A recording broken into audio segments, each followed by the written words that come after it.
नमस्कार। आज हम आपको ट्विस्ट ड्रिल बिट के बारे में बताने जा रहे हैं।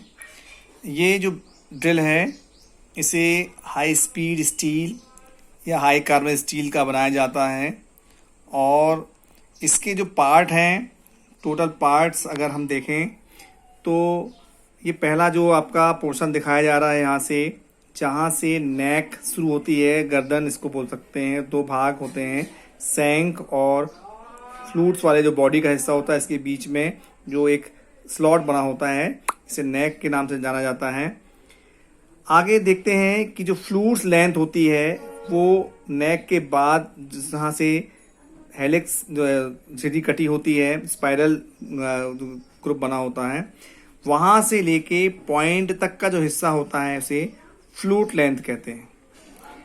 जो खांचा बना होता है, मैंने आपको बताया था, उसे नेक कहते हैं। और इस मार्जिन वाला जो हिस्सा है, यहाँ से लेके यहाँ तक का हिस्सा जो आगे का से स्टार्ट होता है, ये आपका कहलाता है लीड।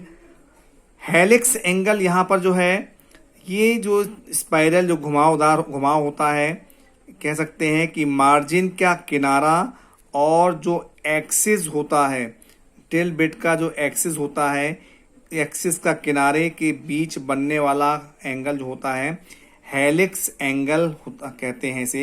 इसे रैक एंगल भी बोला जाता है। ओवरऑल लेंथ आपकी पॉइंट से लेकर ये आपका जो आपका टैंक है, टैंक का लास्ट जो हिस्सा है, सिरा है, वहाँ से वहाँ तक की दूरी ओवरऑल लेंथ कहलाती है। ये सैंक हम आपको दिखा रहे हैं, टेपर सैंक है। यदि आपका स्ट्रेट सैंक होती है तो जनरली स्ट्रेट सैंक में समान तौर पर नेक नहीं होता है, नेक को अवॉइड कर दिया जाता है।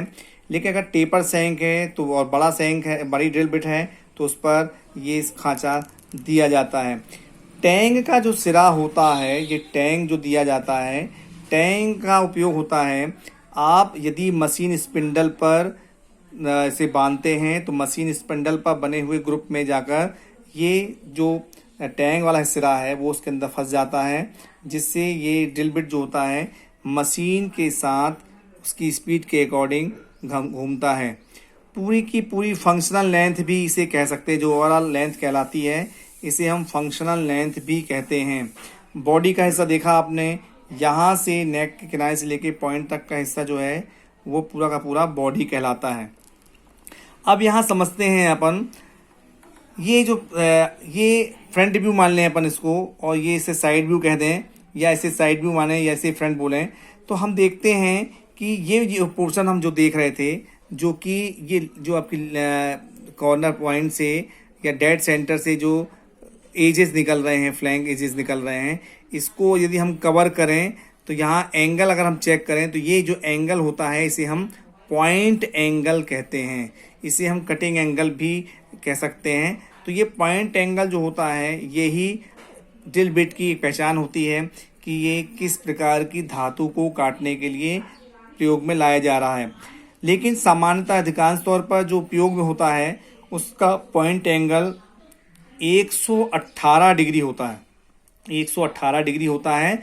और जो क्लीयरेंस एंगल होता है, क्लीयरेंस एंगल हम आपको बता दें, ये आपको यहाँ देखिए, यहाँ से जो आपकी लिप का घुमाव होता है, जो लिप्स होती हैं उसका जो घुमाव होता है, उसके किनारे से जो सिरा आगे की ओर बढ़ता है, साथ में जो पॉइंट से जो सिरा मिलता है, उसके जो बीच का कोण, ये यहाँ से जो एंगल ये घुमा हुआ और इसका जो वर्टिकल जो सिरा जो जा रहा है, इस दोनों जो सिरे के बीच जो एंगल बनता है वो क्लीयरेंस एंगल होता है।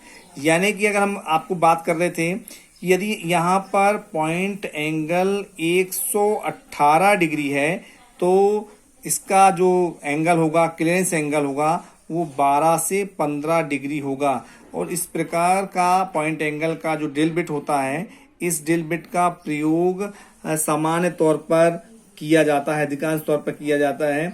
लेकिन यदि आपको कोई हार्ड मटेरियल में आपको कटिंग करनी है, उसके लिए ये पॉइंट एंगल 150 तक पहुंच जाता है, 150 डिग्री सेल्सियस तक पहुंच जाता है। और इसमें क्लीयरेंस एंगल जो है वो काफ़ी कम हो जाता है, लगभग 7 डिग्री पहुंचता है। तो यदि आप पॉइंट एंगल बढ़ेगा तो इसका क्लियरेंस एंगल जो है वो कम हो जाता है। तो यहाँ पर सामान्य तौर पर जो ड्रिल बिट का हम प्रयोग करते हैं वो 118 डिग्री होता है। अगर हार्ड मटेरियल और नॉर्मल मटेरियल के बीच का यदि मीडियम कार्बन स्टील या ड्राफ्ट फोर्ज स्टील का अगर आपको ड्रिलिंग करना है तो उसके लिए इसका पॉइंट एंगल हो जाता है 125 डिग्री, और जो इसका हेलिक्स एंगल होता है वो लगभग 10 डिग्री हो जाता है।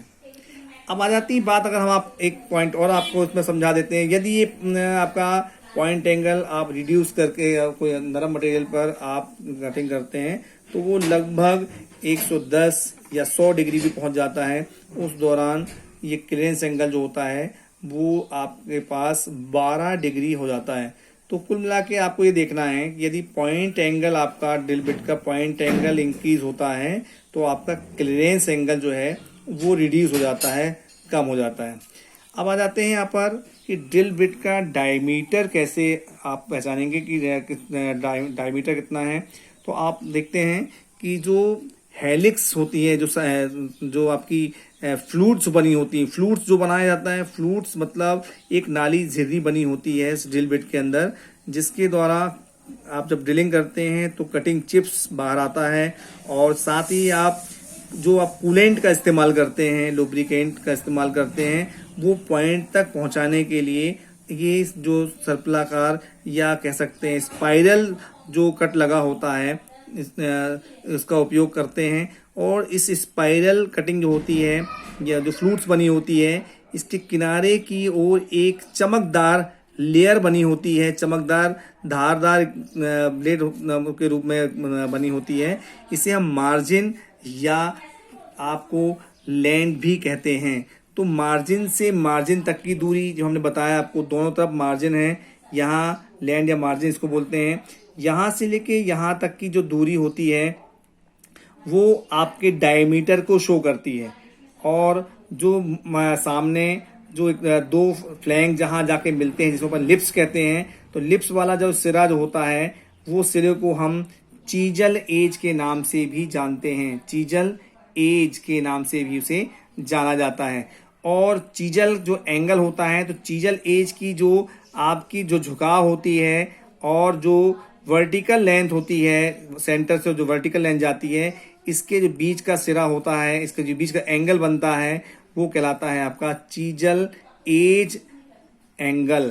साथ ही एक चीज और हम आपको इसमें बता दें कि जो लिप्स होती है, लिप्स का जो हिस्सा होता है और जो मार्जिन से जो होता हुआ गुजरती हुई जो साइज जाती है, इन दोनों के जो बीच का हिस्सा होता है वो डेप्थ ऑफ बॉडी क्लियरेंस के नाम से उसे हम पहचानते हैं। अभी जो हम व्यू देख रहे हैं, इसका हम अगर एक और व्यू देखें तो समझाया है मैंने आपको कि ये जो सिरा है ये आपका पॉइंट एंगल के नाम से जाना जाता है।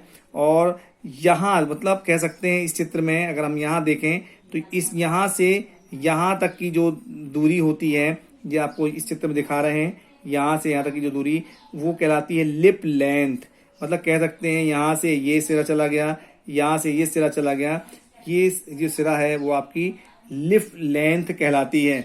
तो इस प्रकार से हम देखेंगे कि जो इतने सारे ड्रिल बिट के जो पार्ट्स होते हैं, जो हिस्से होते हैं, वो आपके सामने हमने यहाँ पर समझाने का प्रयास किया है।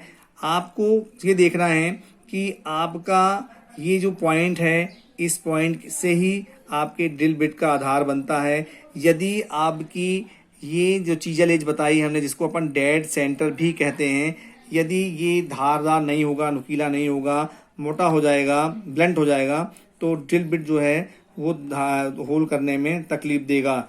यदि ये जो आपकी मार्जिन की जो लेंथ है ये अगर कम ज़्यादा होगी तो ये जो डायमीटर इसका ज़्यादा है वहाँ कम आएगा, तो ऐसे में होल बड़ा आएगा। इसी प्रकार लिप्स हैं, ये लिप्स जो हैं इसकी लिप्स की लंबाई भी यदि कम ज़्यादा होगी उस दौरान, मतलब जो क्लियरेंस है वो क्लियरेंस यदि कम ज़्यादा होगा उस दौरान भी आपका किया जाने वाला होल ड्रिल साइज के होल से बड़ा बनेगा। तो साथियों दोस्तों, ये जो चीज़ें हैं ड्रिल बिट के लिए समझने के लिए बहुत उपयोगी हैं। मतलब कुल मिला के अगर देखा जाए तो यहाँ से यहाँ तक का पूरा भाग ड्रिल बिट के ओवरऑल लेंथ है। कार्यकारी जो भाग है आपका वो यहाँ से यहाँ तक का है। यानी कि जो झिरियाँ कटी होती हैं इसको फ्लूट्स कहते हैं। फ्लूट्स के जो किनार जो धार होती है उसे हम मार्जिन कहते हैं, जो कि कटिंग एज में काम आती है। साथ ही ड्रिल बिट का अग्र सिरा से पिछले सिरे में लगभग 100 mm के डिस्टेंस पर 0.5 mm का अंतर होता है। मतलब यदि आगे का साइज ज़्यादा है तो पीछे आते आते ये साइज 0.5 mm पर 100 mm पर कम होता चला जाता है। इसलिए जब हम ड्रिल होल करते हैं तो केवल इतना ही हिस्सा जो होता है वो होल करने में सहायक होता है। पिछला हिस्सा ज़्यादा घर्षण नहीं करता है और वो फ्री घूमता हुआ उसका सपोर्ट करता है। तो इस प्रकार आपको ट्विस्ट ड्रिल के बारे में हमने आपको बताया। अगर आपको वीडियो पसंद आए तो इसे सब्सक्राइब जरूर करें। Okay, thank you very much.